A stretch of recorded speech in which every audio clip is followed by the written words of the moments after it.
Hello, আসসালামু আলাইকুম everyone. আমার মনে হয়েছে একটু লাইভে আসা উচিত, কারণ এটা এমন একটা সেন্সিটিভ ব্যাপার নিয়ে কথা হচ্ছে, যে সেন্সিটিভ বিষয়টা নিয়ে আসলে আমি নিজেই মেনে নিতে পারছি না, যেভাবে আসলে কথা হচ্ছে।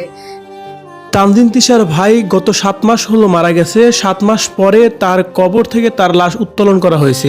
হঠাৎ করে কি কারণে তার লাশ কবর থেকে তোলা হলো এবং কি বলা হচ্ছে তার লাশ তোলার পর, ভিউয়ার্স এই বিষয়ে বিস্তারিত দেখুন পুরো ভিডিওতে।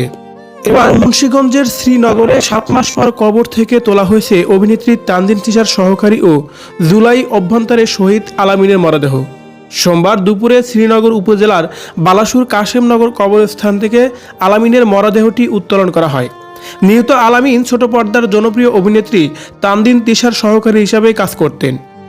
শুধু তাই নয়, তানজিন তিশা তাকে ভাই বলেই জানতেন এবং সেই সময়ে তানজিন তিশা তাকে ভাই বলে সম্বোধন করে তা ফেসবুক পেজে একটি পোস্টও দিয়েছিলেন।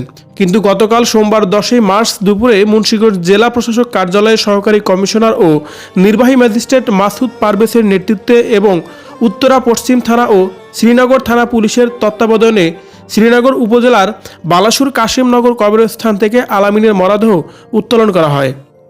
এদিকে পরিবার সূত্রে জানা যায়, বৈষম্য বিরোধী ছাত্র আন্দোলন চলাকালে গত বছরে 19 জুলাই ঢাকার উত্তরার গুলিতে নিহত হন আলামিন। পরে তাকে উত্তরা মেডিকেল কলেজ হাসপাতালে নিলে চিকিৎসকরা মৃত ঘোষণা করেন।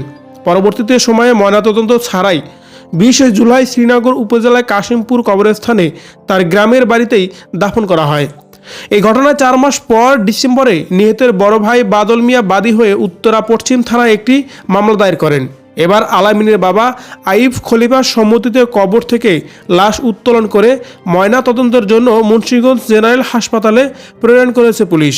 এই বিষয়টি নিশ্চিত করে মামলার তদন্ত কর্মকর্তা শাহিন মাহমুদ জানান, ময়না তদন্তের জন্য কবর থেকে 7 মাস পর মরদেহ তোলা হয়েছে শহীদ আলামিনের মরদেহ উত্তোলন করে পরে ময়না তদন্তের জন্য মুন্সিগঞ্জ সদর হাসপাতালে প্রেরণ করা হয়েছে। এ সময় কবরস্থানে উপস্থিত ছিলেন শ্রীনগর উপজেলার medical officer doctor Mohammad Ibrahim.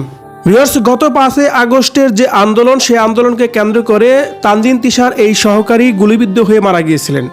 আর সেই গুলিবিদ্ধ হয়ে মারা যাওয়ার 7 মাস পর তার নতুন করে কবরস্থান থেকে তার লাশ উত্তোলন করা হচ্ছে।